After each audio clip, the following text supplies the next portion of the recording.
Okay. Hello, everybody. We are live. We're back. It's spring tour. We're here. Hi. Hello. Hi, Rich and June. Hi, How are Rich you? and June. Hi, guys. Hello.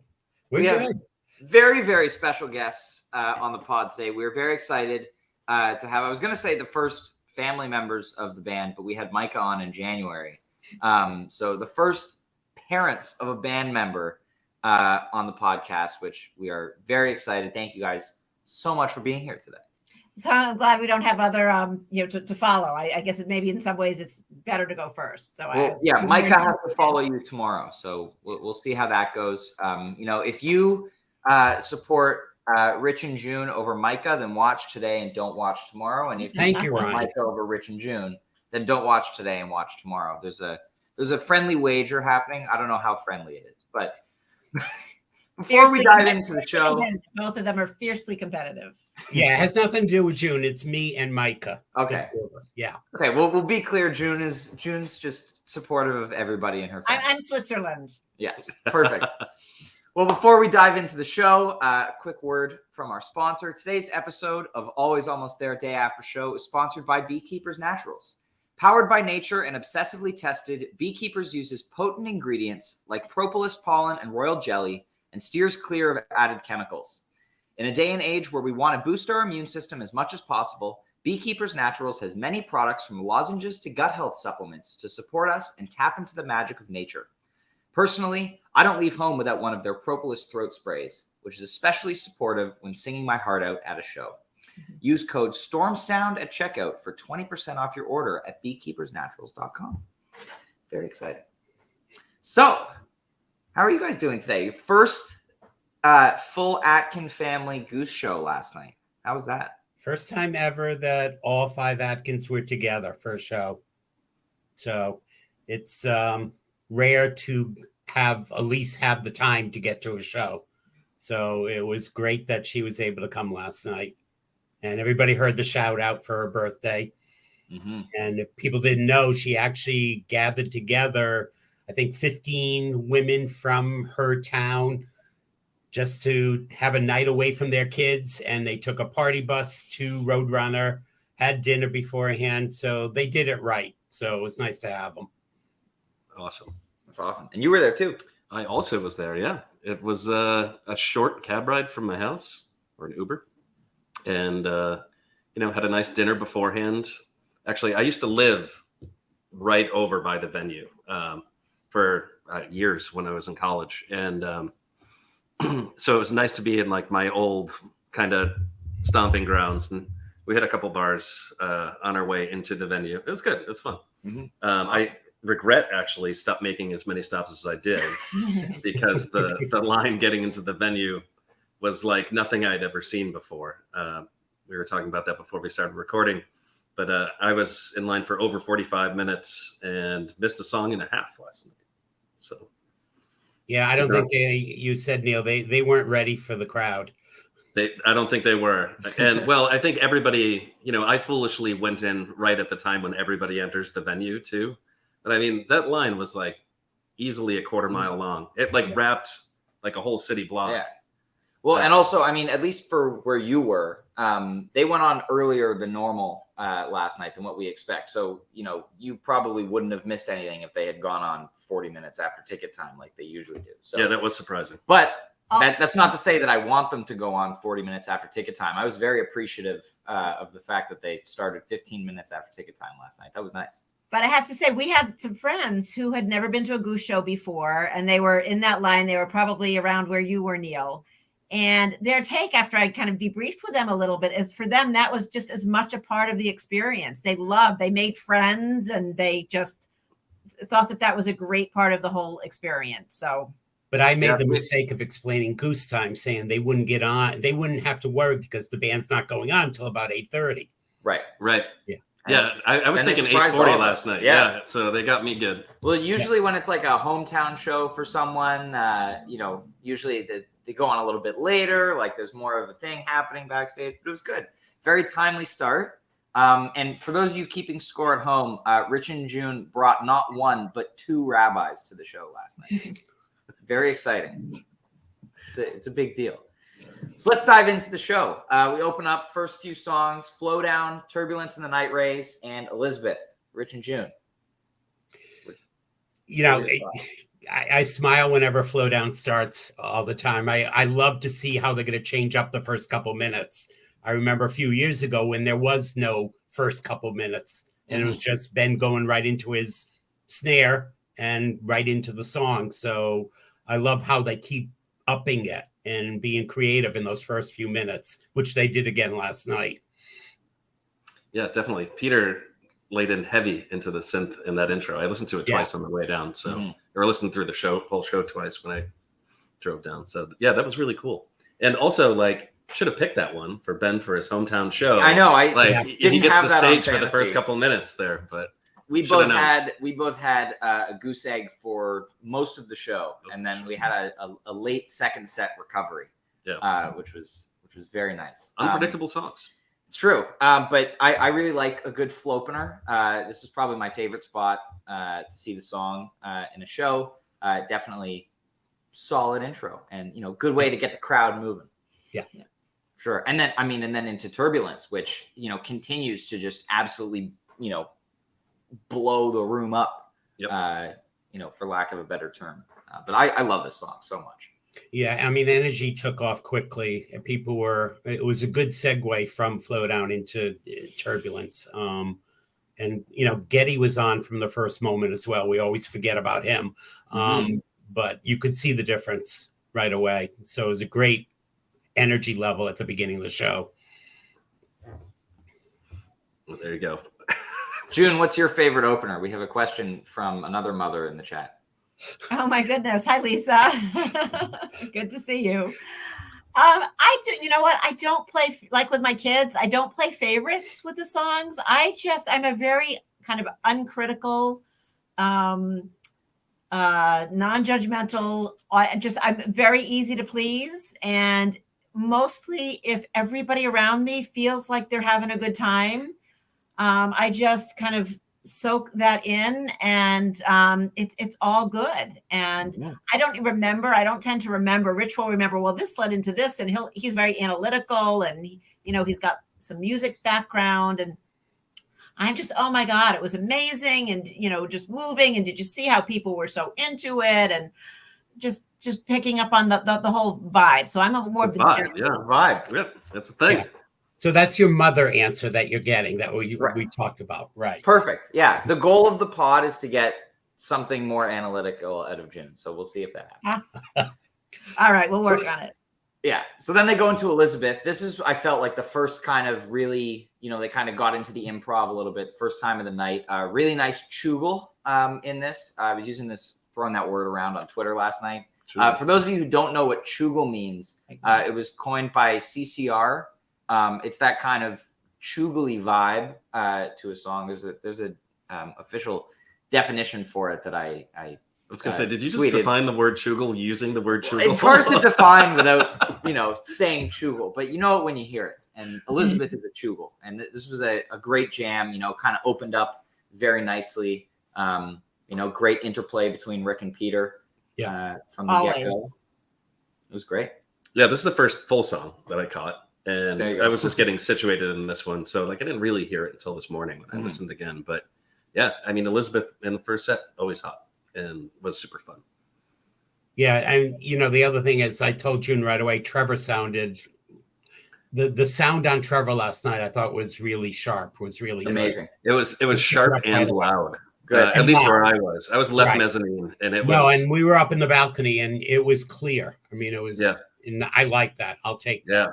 I'm glad to hear that continuing from the Cap. I'm excited to hear that tonight here in Philly. But like at the Cap, Trevor was very much at the forefront of the In the Room mix. He felt a little bit lower on the webcast last night, but I'm excited to hear him in the room tonight. It's the year of Big T. We've already coined it. Yeah. All right. And then from there, we get Travelers and Writing a Novel. This is the longest gap on Travelers yet. Over 30 shows last played at the beginning of October in New Orleans. Very excited to hear this make a return. Peter's Prophet synthesizer sounded amazing on this tune. Again, as we talked about a lot with the Cap run, he's really been practicing with that thing and really opening up its possibilities. And so, he's, playing with knobs during his solos and, doing things like that. So it sounded amazing. And I love writing a novel. I love their cover of it. This was the first one since Radio City, just over 50 shows. So happy to see this one come back. More Chugel. More Chugel. Yeah, it was nice to get that rarity in there. They kind of slipped that one in, and that was pretty cool. It's been a really, really long time since I've heard that song. And yeah, I mean, anytime they play Father John Misty, I'm happy. Right. That cover gets better and better and better every time they play it. We all love to hear Rick sing. If you like Goose, you like Rick singing. It's true. This is a really, really good example of it.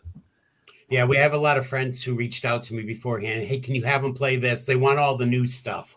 Like, no, let's pull back. And that's where when Travelers came on, it was nice to go back a little bit again and bring that up.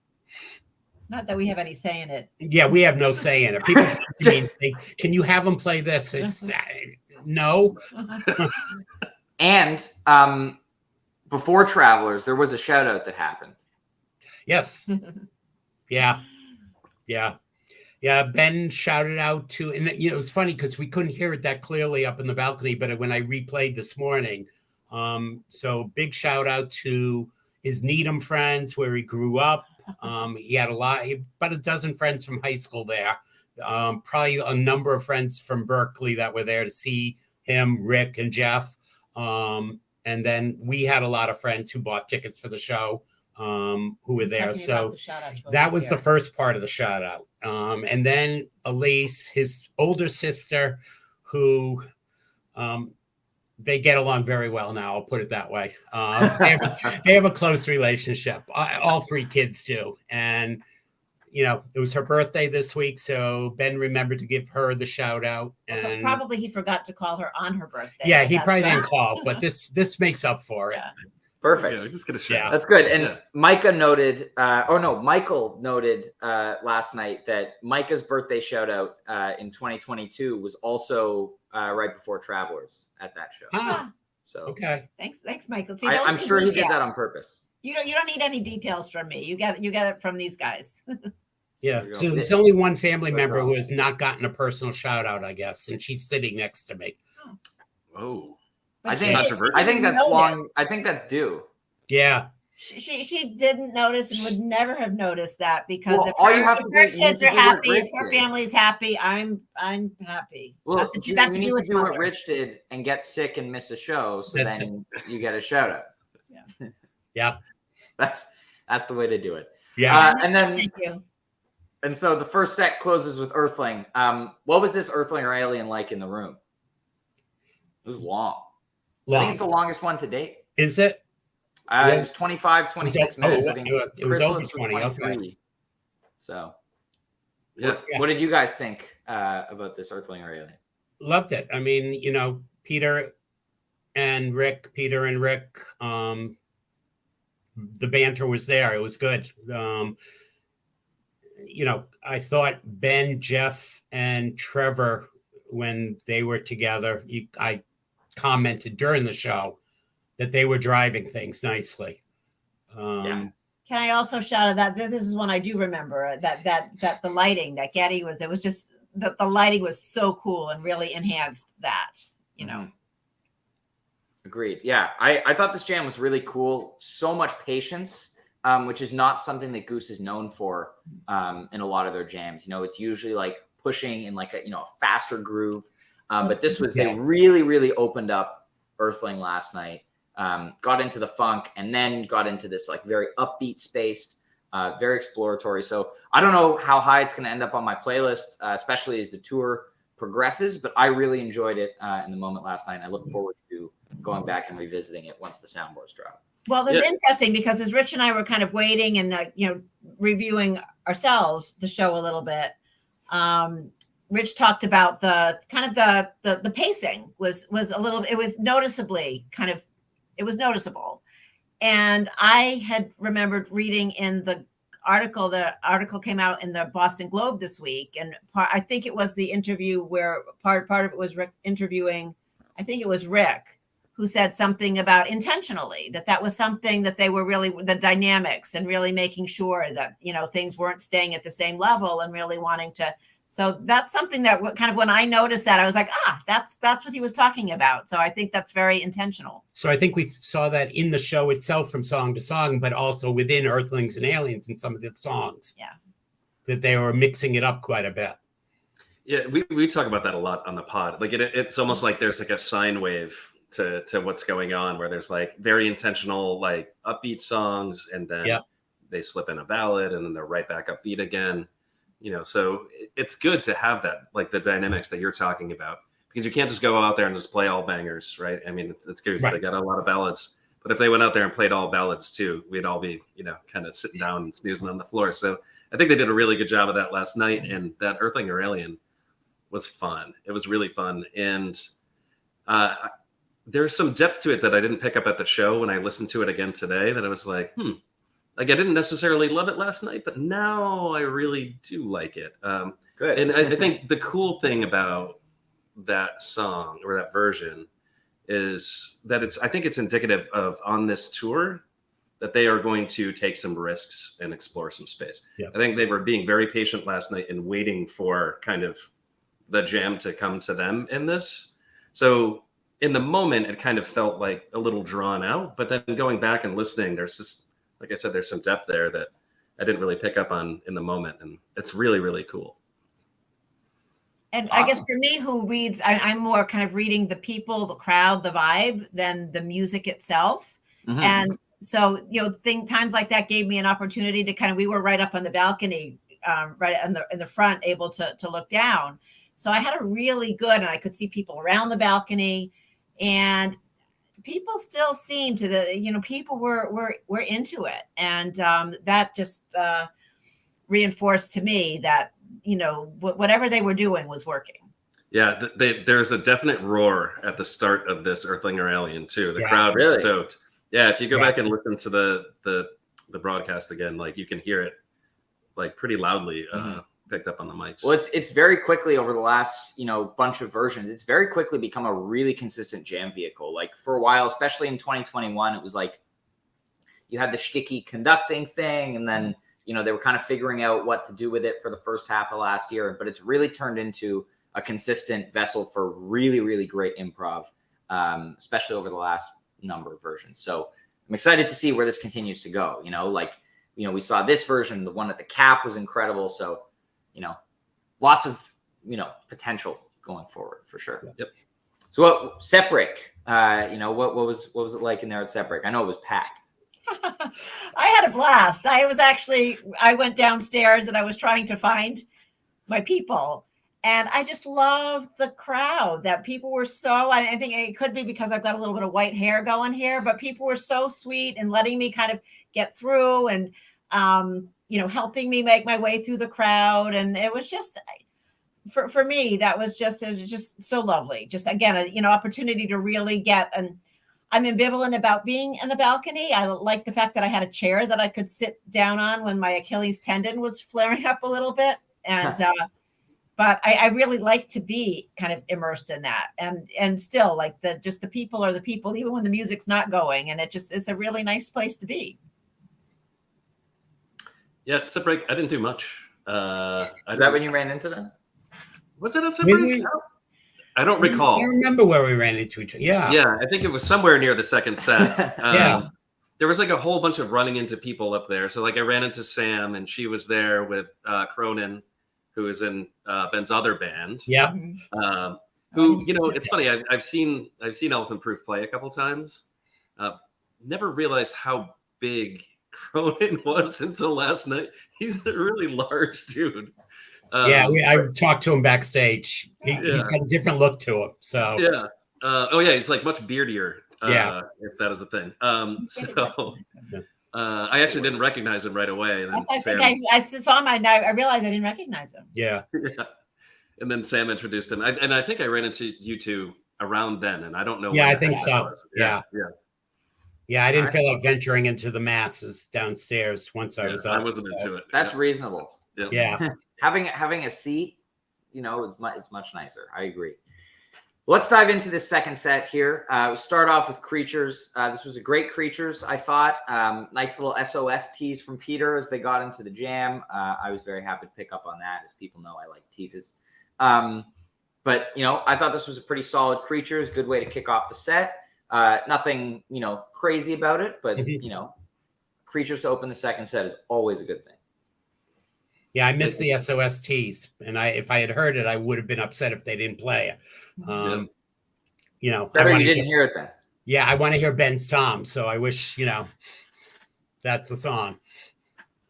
Yeah, this one. I mean, this if you're vibing off of people in the venue, this was the song for that. I mean, folks were psyched.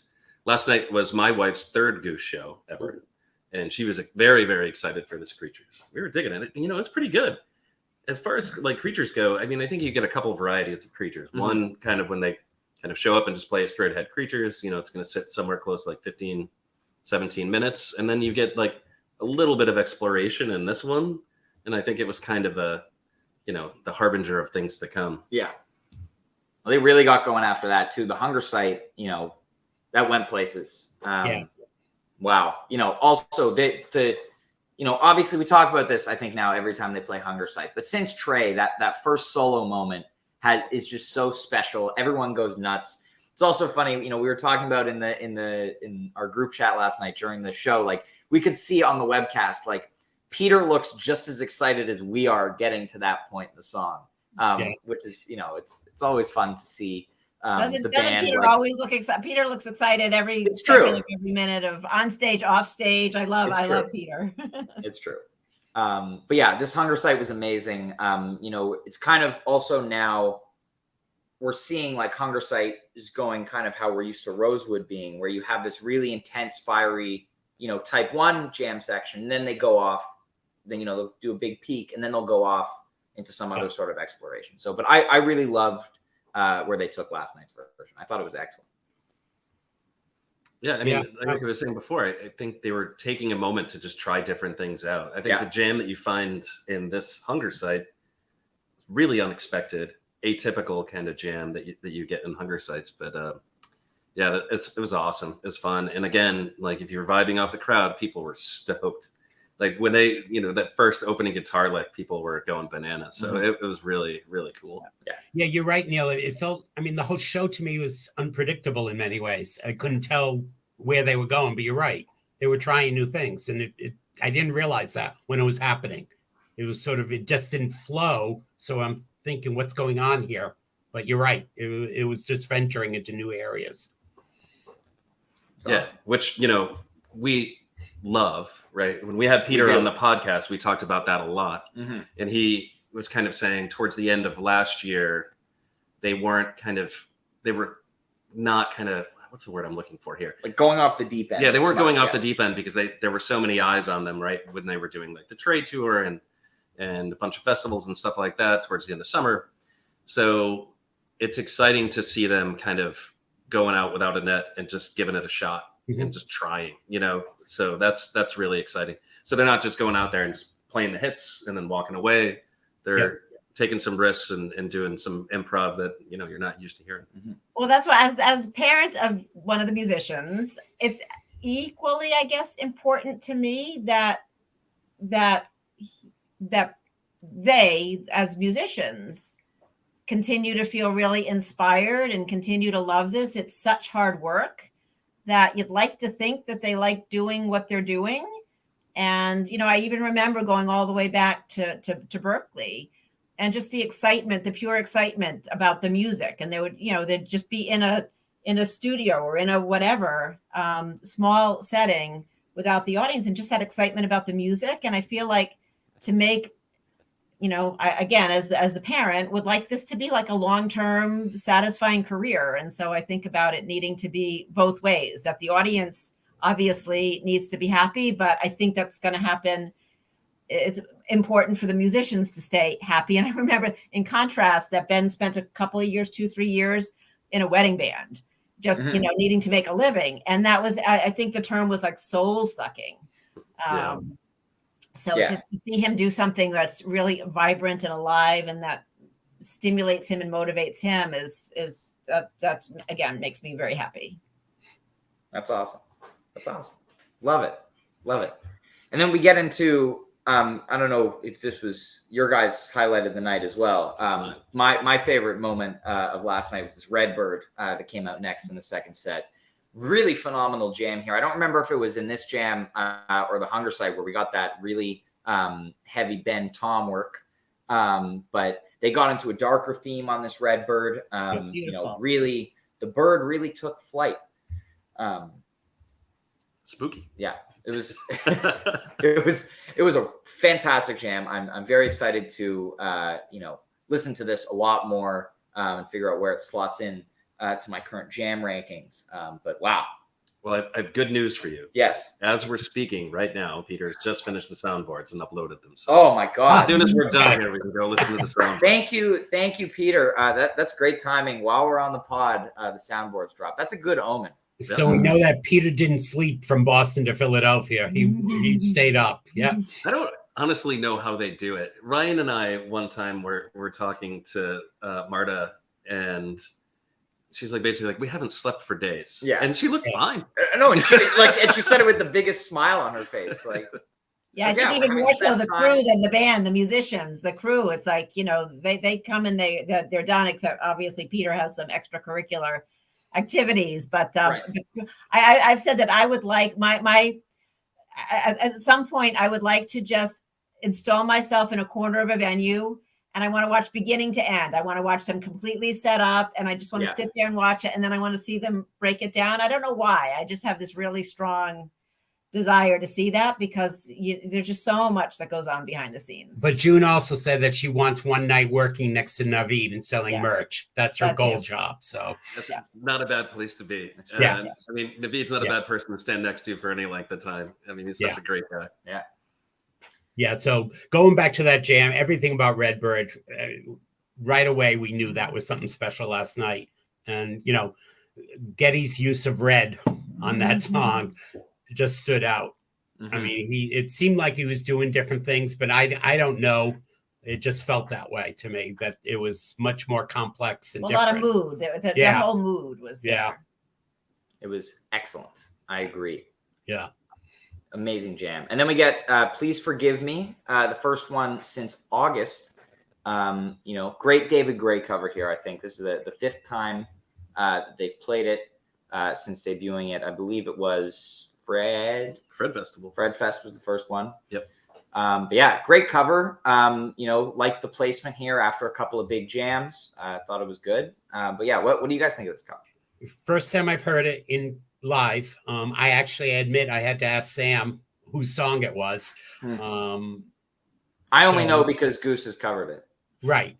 And I think I knew I've heard it before, but first time live, and I just could recall. I loved it. I mean, it was the perfect timing of that song for perfect placement in this flow that they had all night.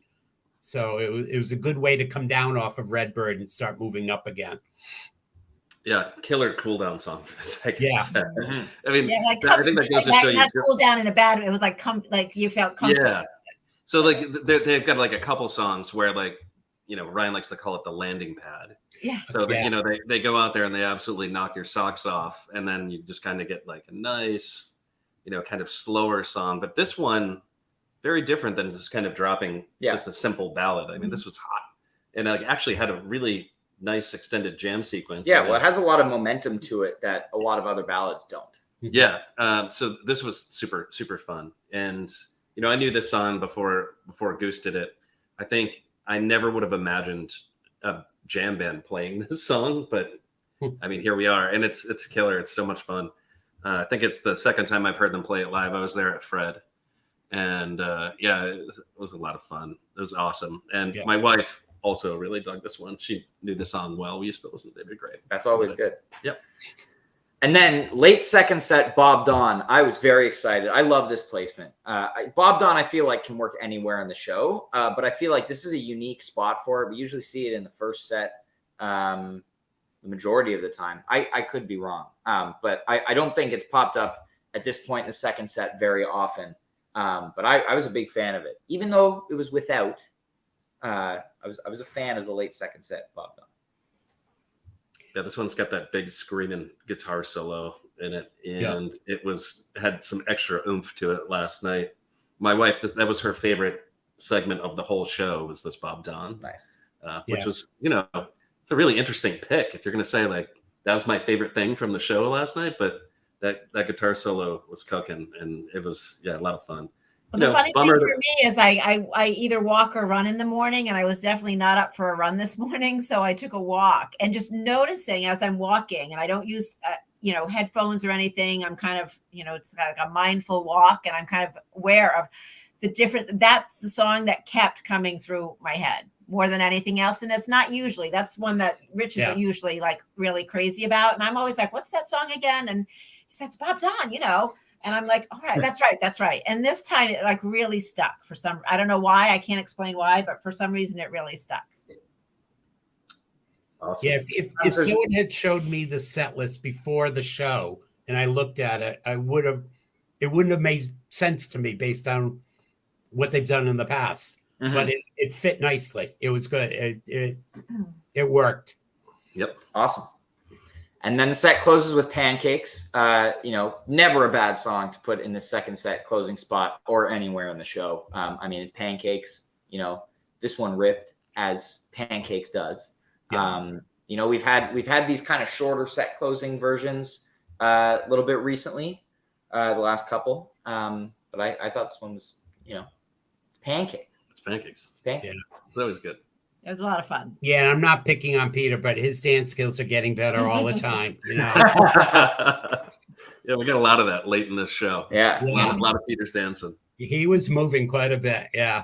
Yep. Mm-hmm. Well, and then we got the real dance moves in the encore with Slow Ready, which Pancakes and Slow Ready were what saved Neil and I from getting a goose egg in fantasy last night. I think you ended up with more points than I did. Yeah. But I got 12 points combined off of those two songs. So took a big load off of my mind, at least when Pancakes started. That gave me that gave me 4 points. I was like, great, like I'm on the board, which was, I was stressed. Have they done that as an encore before? Slow Ready? Yeah. Yeah. They did a bunch of times at Swansea, right? Yes, but they only got through parts of it. Yeah, we were there. Yeah, you're right. Yeah. Or actually, on the Swansea note, you won't remember this because this was so long ago, but my third ever Goose show was the first Swansea show. Yeah, you both were there, right? We were there. In June, I met you in the merch line, and I love telling this story because it was like the moment where I was like, I love this band so much. But so some folks were like just kind of chatting in line, and you were like, oh, my son is in the band, and everybody's like, oh, that's great, like thanks for taking him to drum practice and everything. And you were like, just thank you for coming to the show. And I was like, this band's the best. But that's what I did. I made some new friends. We went to there was a restaurant across the street. We had grabbed an early dinner, and Rich went off. Some of our friends came into the restaurant, so I was sitting by myself for a while. And there was a table of guys that I, had come in, like, I don't know, a little younger than us, I guess. And I knew that they were there for Goose, and I went over and just started. And I start out by saying, enjoy the show tonight. And I just want to thank you for being here. And they're like, oh, and then we just, I love that. I love to be able to, and that's the other thing is that I love to go early in the line when there are those long lines and just talk to people and thank them for coming, because it's truly, I'm so appreciative of there would be no, this is making my child's dream come true. And also, selfishly, or even more selfishly, is that at this point in our lives, we never followed a band before. We never had that experience of following a band and being part of that kind of a movement, and we are thoroughly enjoying it. Now you get to, not only do you get to follow a band that you love, but your son is in said band. Yeah, the icing on the cake. That's awesome. Yeah. That's awesome. Well, that's the show from last night. Anything else that you guys want to add about it? No, we are looking ahead for the rest of the year. I mean, we're picking and choosing now what we want to do. What's the next show for you guys? Levitate. Nice. And we actually just booked for Red Rocks today, so we're set for that. Fantastic. Oh, amazing. Yep. But we also have to plan for a wedding next February, so there's only so much we're going to be able to do. Right, of course. We've So heard about the wedding. Just a little bit. If anybody watching follows Micah on Twitter, we've heard about the wedding and how that affects going to shows. So again, because of Micah, we have to cut back on seeing Ben. It's just We'll again. let her have it. Yeah. We'll let her have it on the pod tomorrow. We'll make sure she knows. Because of Ben's schedule, we were kind of our hands were tied in terms of when the wedding was going to be. So it goes both ways. They're both affecting each other negatively, is what we're taking away from this. Yeah. Well, I will say this: the bar is high. This was an excellent episode of the show. Yes. I don't know if Mike is going to be able to do it tomorrow, but we'll see. We'll find out. But the gauntlet has been laid down. You having said that, she will bring it for sure. Well, just make sure Michael has some airtime too. Yes. And that Micah doesn't dominate. We'll make sure he gets to talk. We know he'll have the insight on the music. Right. And Micah will be, I'm sure she has a list of, things she needs to rebut that you've said today. I've been nice to her this show. Well, thank you guys so much for being on the pod today. It's been such a pleasure. We look forward to having you on again soon. Maybe even at Levitate. But that's all for this edition of Day After Show. Neil and I are going to go see Goose tonight, which I am very excited about. It's been 12 whole days since the last time I saw them, which is, so long. But I'm looking forward to that. We'll be right back here live after every show. This tour, 3:30 p.m. Eastern, right here. Thank you, everybody, for watching. So see you tomorrow.